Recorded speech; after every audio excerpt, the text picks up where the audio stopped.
Muy bien, estamos en vivo en Puntal AM y vamos a hablar de las mujeres rurales, porque el sábado pasado fue el Día de la Mujer Rural, las mujeres productoras, y vamos a hablar de la situación en Córdoba, pero también en el país, y con datos que acaban de difundirse por parte del INDEC en el marco del Día Internacional de las Mujeres Rurales, que fue el pasado 15 de octubre. El 20% de las explotaciones agropecuarias de Argentina son gestionadas por mujeres productoras que a la vez concentran su participación en las superficies de menor tamaño, de hasta 5 hectáreas, por ejemplo, y que están tipificadas, están caracterizadas. ¿Quiénes son las mujeres rurales en Argentina? ¿Qué características tienen?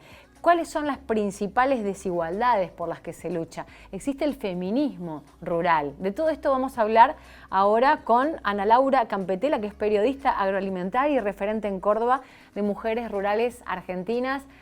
Ana Laura, Paula te saluda. ¿Cómo estás? Buen día.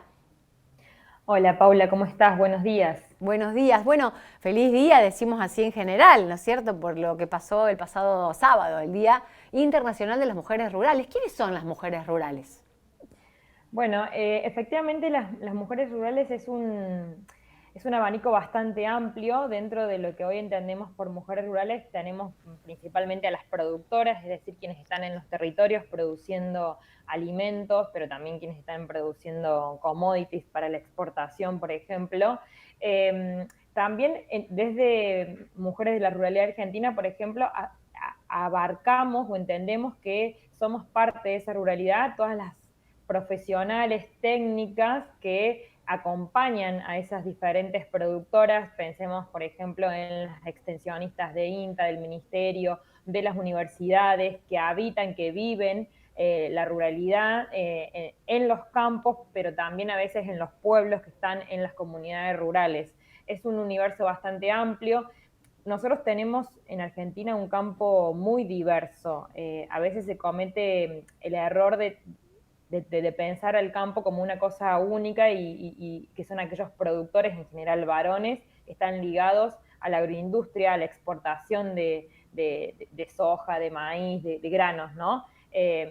Y la realidad es que Argentina es un país polifacético y puntualmente en lo que es la agricultura producimos alimentos, producimos vino, producimos hortalizas, producimos verduras, y en esa actividad, de hecho, en la producción de alimentos que van a la mesa de todos los argentinos, las mujeres tenemos casi el 50% de la participación, aunque no estamos visibilizadas, como vos bien decías ahí, y INDEC lo daba a conocer. De hecho, en zonas más productoras como todo lo que es el NOA, Cuyo, el NEA, las mujeres tenemos mayor participación tanto a nivel de la dirección de explotaciones agropecuarias como la mano de obra. Somos la fuerza laboral de la producción de alimentos que van a la mesa y no estamos correctamente visibilizadas, pero además tenemos una brecha salarial que es del 40% respecto a los compañeros varones, y que es una brecha que se Es duplica si la muchísimo. comparamos con la brecha urbana, ¿no? Hay muchísima diferencia. Bueno, y entonces, con ese contexto, con ese diagnóstico, ¿cómo se aborda la ruralidad desde el feminismo que apunta hasta a la igualdad, fundamentalmente? Bueno, mira, nosotras desde nuestro espacio, en realidad un espacio que nació en 2020, en plena pandemia, como una expresión, como una necesidad de contacto en primera medida, tenemos una especie de lema o eslogan que estamos trabajando, que es construyendo feminismo rural. ¿Por qué esto? Bueno, a priori nos parecía o teníamos esta sensación de que en el interior de las comunidades rurales el feminismo era algo que todavía no terminaba de anclarse, no terminaba de llegar, y además había como un poco de miedo dentro de nosotras mismas de identificarnos como feministas, ¿no? Parecía que las banderas feministas eran algo de la mujer urbana, Ujú. de la ciudad, de las metrópolis. Entonces, lo primero que hicimos fue empezar a hablar, bueno, ¿qué entendemos por feminismo? Y ahí empezar a tomar nota y a darnos cuenta, a reconocer, bueno, las propias opresiones a las que venimos por años sometidas, que no es fácil hacer este proceso y que muchas veces es doloroso. Digo, darnos cuenta de que quizás nuestros propios padres, nuestros propios hermanos, nuestras propias madres, a la hora de hacer la sucesión, a la hora de darnos el rol dentro de los campos, han sido machistas y nos han dejado de lado únicamente por nuestra condición de mujer. Eso es un proceso que en primer lugar, es doloroso en términos individuales, en términos personales, y después hay que hacer ese recorrido, tomar nota de eso y asumir que es parte de un sistema mucho más global, que no tiene que ver con las individualidades de nuestra propia familia, pero que a pesar de eso igual hay que dar la pelea, igual hay que hacer esas discusiones con nuestros familiares para poder hacernos cargo de esas herencias, de esas explotaciones,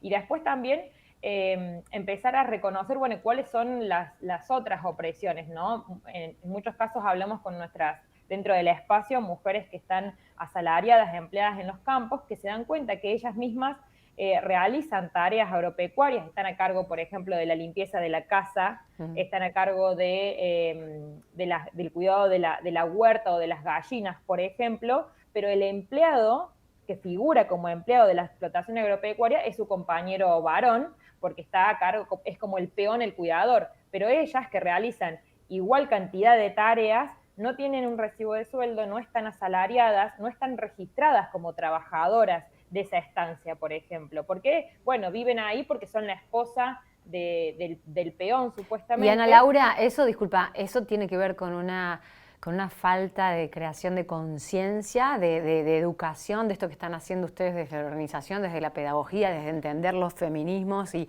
los derechos y la desconstrucción, o tiene que ver con una cuestión de la patronal, de que conviene tener al empleado varón en blanco y a la compañera, bueno, más o menos así acomodándolo administrativamente para zafar?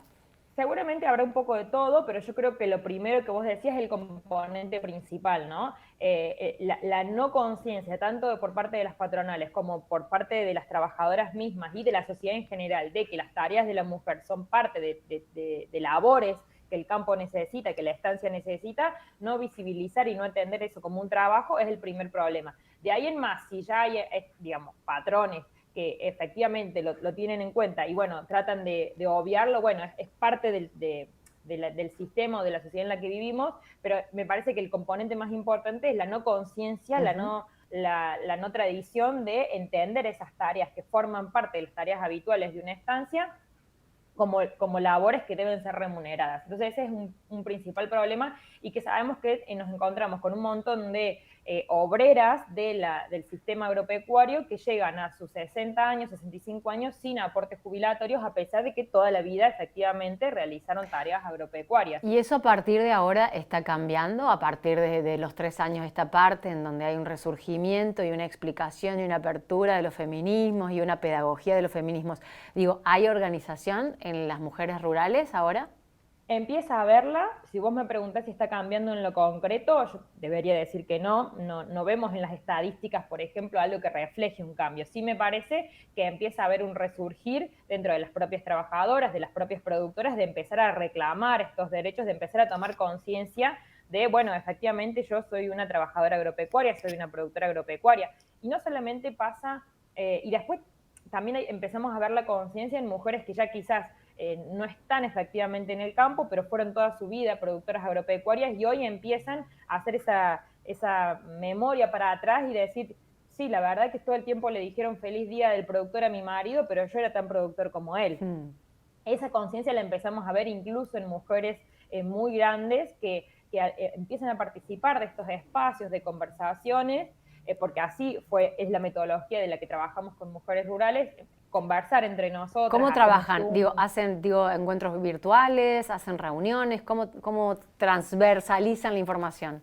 Empezamos con Zoom porque empezamos en plena pandemia, claro, con una serie de encuentros que llamábamos mateadas, en donde ahí esas mateadas empezamos a contar y a intercambiar, ¿no? Y de hecho los primeros intercambios fueron, no, yo feminista no, pero bueno, sí me ha pasado esto, sí me ha pasado esto otro. Y después ya, durante el 2021 empezamos a tener estas mismas mateadas, pero ya invitábamos, por ejemplo, algunas referentes, no sé, tuvimos un encuentro con Dora Barrancos, en donde ella empezó como a darnos nombres, ¿no? ¿Por qué a tal cosa le decimos, bueno, patriarcado? ¿Por qué a esto le decimos machismo? Y eso nos permitió empezar a perderle el miedo a algunas palabras que parecían como muy fuertes en el ámbito de la ruralidad y asumir que sí, que por más que sea doloroso, que por más que sea triste, que por más que no hayamos tenido la intención de, eso efectivamente es machismo, a reconocer nuestra doble carga como madres, como amas de casa, como hijas, en esto de las tareas de cuidado, por ejemplo, las tareas de las labores de la casa, el ninguneo, si se quiere, muchas veces de nuestros propios, insisto, padres, hermanos, tíos, en cuanto a nuestro rol para con el campo, para con las tareas del campo. Algunas de nosotras contando, bueno, los problemas a la hora de insertarnos en el mundo laboral agropecuario, en mi caso, por ejemplo, en el sector del periodismo, pero donde siempre esperan la palabra del varón, o otras compañeras, por ejemplo, que se dedican a la maquinaria agrícola, que es sumamente complejo por esto de simplemente no esperar que una mujer sepa de fierros, ¿no? Como si es un tema específicamente de los varones. Entonces, bueno, empezar a romper eso y a nosotras mismas tener la valentía también y la seguridad de decir, sí, yo puedo hablar de esto, yo sé de esto y puedo ponerme a la par y no necesito el aval de otro varón. Hoy nosotras estamos muy concentradas, si se quiere, en esta etapa de empezar a discutirlo entre nosotras, de tomar conciencia de estas históricas opresiones. Y también el año pasado lanzamos este premio Lien Calada, que básicamente es una excusa que nos pusimos para empezar a mostrarnos, a visibilizarnos, ¿no? Convocamos a mujeres de toda la Argentina en diferentes categorías que tienen que ver con la ruralidad, pero bien amplias, o sea, desde productoras hortícolas a ganaderas, porcinas, hasta periodistas, mujeres que trabajan en la educación rural, porque bueno, la educación rural de hecho es todo un gran tema, ¿no? Entendemos que esas mujeres forman parte de la ruralidad, por más que no sean productoras, sino que están educando a estas comunidades rurales. Mujeres que trabajan, que hacen labor social en el campo, bueno, todas esas mujeres las convocamos a contarnos sus historias, y tenemos un premio que se llama Lien Calada, que es en honor a la primera mujer que se recibió de ingeniera agrónoma. Y en marzo, de hecho, ahora estamos lanzando de nuevo la convocatoria hasta el 30 de noviembre para que cada mujer nos cuente su historia. Y en marzo, en el Día de la Mujer, las damos a conocer a estas historias y, bueno, entregamos un pequeño galardón, porque la verdad que es una excusa para conocer esas historias y para sacarlas a la luz, para saber que no es una novedad, que no somos algo exótico a las mujeres rurales, sino que efectivamente somos parte del campo argentino en la diversidad que el campo argentino efectivamente tiene, y que somos hoy incluso un componente clave en la producción de alimentos. Somos más las mujeres que estamos produciendo verduras, por ejemplo, que nuestros compañeros varones. Y entre las principales ocupaciones, a ver, tengo acá peonas, generales, encargadas, medieras. ¿Qué son las medieras, Ana Laura? Medieras en general son estas mujeres que trabajan un campo bajo un sistema de arrendamiento con un propietario de la tierra. Es como un sistema de aparcería o de alquiler de la tierra. Entonces yo lo trabajo y le pago al dueño de la tierra un porcentaje en función de la producción. Está bien. Profesionales y técnicos, operadoras de instalaciones de tambo, operadoras de maquinaria, después, bueno, otras ocupaciones agropecuarias, pero respecto del perfil, me interesa de este estudio, este relevamiento que dio como general que la mayoría de las mujeres que se desempeñan en tareas agropecuarias en la Argentina están en Buenos Aires, en Misiones, en Córdoba y en Santa Fe. Arrojan un rango etario de entre 40 y 64 años, con un 50% de nivel educativo primario logrado, alcanzado, y un 4% no más de orientación agropecuaria, ¿no? Como que se han especializado un poco más allá de la primaria. ¿Es así?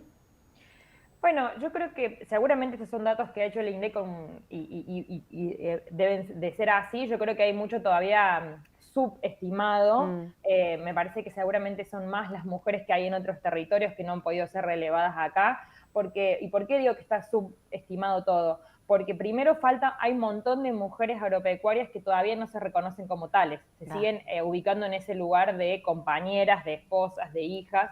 Entonces ahí hay un montón de no registro. Después, por ejemplo, en lo que fue el censo agropecuario, y que de ahí también toma muchos datos este estudio, se toma como dueño de los establecimientos al propietario legal de los campos, y la realidad es que los propietarios legales suelen ser los padres varones o hermanos varones, y en realidad la dirección o la ejecución de esa propiedad se lleva muchas veces a la par con la compañera o con las otras hijas, pero eso no está explícitamente puesto en ningún lado, entonces cuando el censista fue a hacer su trabajo, solamente tomó el dato legal, que Claro. es el del dueño del campo. Entonces sabemos que hay mucho de subregistro en este campo que todavía tenemos que dar a conocer. Lo mismo pasa con, por ejemplo, vos recién me preguntabas por las medieras. Hay muchas mujeres que están en esta figura de medieras o que alquilan campos, pero como ellas en términos legales justamente o no tienen quizás formas de acceder a un alquiler o de acceder a un préstamo, muchas veces recurren a que algún padre, hermano, tío alquile el campo para que ellas luego lo trabajen. Entonces, en términos de títulos, siguen figurando varones porque son los que tienen los papeles en orden, para que el Estado les dé créditos, para que un banco les dé un aval, y entonces, pero por el contrario, las que están efectivamente trabajando, llevando adelante la actividad, son las mujeres. Entonces sabemos que hay mucho subregistro en muchos lugares del país, particularmente en las economías regionales que están dedicadas a la producción de alimentos primarios, y acá hablo de leche, frutas y verduras, en la vitivinicultura, en Cuyo pasa mucho esto. Entonces, son datos que todavía deberían crecer más y que no terminan de representar, entendemos nosotras, la realidad de las mujeres agropecuarias. Bueno, lo importante es que empiecen a existir y a estar estos registros para leerlos. Y organizaciones como ustedes, Mujeres Rurales Argentina, hagan esta pedagogía, estas reuniones y esta ayuda, este tránsito, ¿no? Con el significado de lo que significa justamente el feminismo, palabras como patriarcado. No, feminismo no, es como que se asocia a, no sé, al pañuelo verde, al aborto, o sea, directamente con cuestiones que no necesariamente tienen que ver con la palabra feminismo y que se puede transitar desde la ruralidad sin duda. ¿Hay otras organizaciones como ustedes, además? Sí, hay otras organizaciones similares, me parece que es parte de esta nueva ola, de esta tendencia, y nosotras la celebramos a todas ellas. En el caso de nuestra entidad, lo que buscamos es un poco posicionarnos desde la diversidad. En nuestro grupo hay, como te decía, mujeres que están en la agroindustria, pero también mujeres que están en la agroecología, mujeres que están en la horticultura, en la vitivinicultura, mujeres que están en el tema maquinarias. Y respecto a lo que vos decías antes, efectivamente hay banderas que se han quedado como muy encapsuladas como de la urbanidad, pero a partir de esto, de empezar a discutir estas cuestiones, nos empezamos a dar cuenta que no, que la verdad que efectivamente también son problemáticas de la ruralidad, el aborto lo ha sido y lo es también una demanda, y ahí nos empezamos a dar cuenta también, por ejemplo, de las falencias que tiene la ruralidad en el sentido de, bueno, si no tenemos un centro de salud disponible cerca, hay cosas que no se pueden resolver. Si no tenemos conectividad, por ejemplo, no podemos apelar a la capacitación. Vos antes hablabas de los niveles de estudios del sector agropecuario, puntualmente de las mujeres. Bueno, siendo mujeres eso se dificulta mucho más porque estamos siempre como ancladas a las cuestiones de las tareas de cuidado del hogar, entonces irte a estudiar es mucho más difícil, tenemos mucha menos independencia que los compañeros varones, entonces que haya centros educativos en las comunidades rurales son políticas que nosotras demandamos para favorecer el arraigo, ¿no? Que haya maestras rurales que tengan un buen salario, que tengan los recursos para poder viajar, para poder estar en las comunidades rurales, es fundamental como política de Estado para que esas comunidades, esas familias agropecuarias efectivamente puedan asentarse ahí y no tengan que irse al mundo urbano. Bien. Son parte también de las opresiones que nosotras vemos que sufrimos como mujeres en doble medida justamente porque tenemos esta doble carga de que nosotras no solamente nos hacemos cargo de nosotras mismas, sino de toda la familia. Estamos hablando con Ana Laura Campetela, periodista y referente de Mujeres Rurales Argentina, con motivo de haber sido el 15 de octubre el Día Internacional de la Mujer Rural. Gracias por la nota, un placer, y bueno, seguramente retomaremos charlas en lo que va del año, en lo que queda del año, porque hay mucha temática, mucha tela para cortar, ¿no es cierto, Ana Laura? Efectivamente, te agradezco a vos, Paula, y a todo el equipo por la visibilidad de este tema, y desde ya que los invito entonces a que vean esto del Día Encalada, y si conocen mujeres rurales, mujeres agropecuarias que ustedes crean que tienen algo para contar en relación a su vida, los invito a que busquen Día Encalada y nos cuenten ahí su historia para que las podamos visibilizar en un evento que va a tener lugar el 8 de marzo del año que viene. Muchas gracias, que tengas buen día. Hasta luego.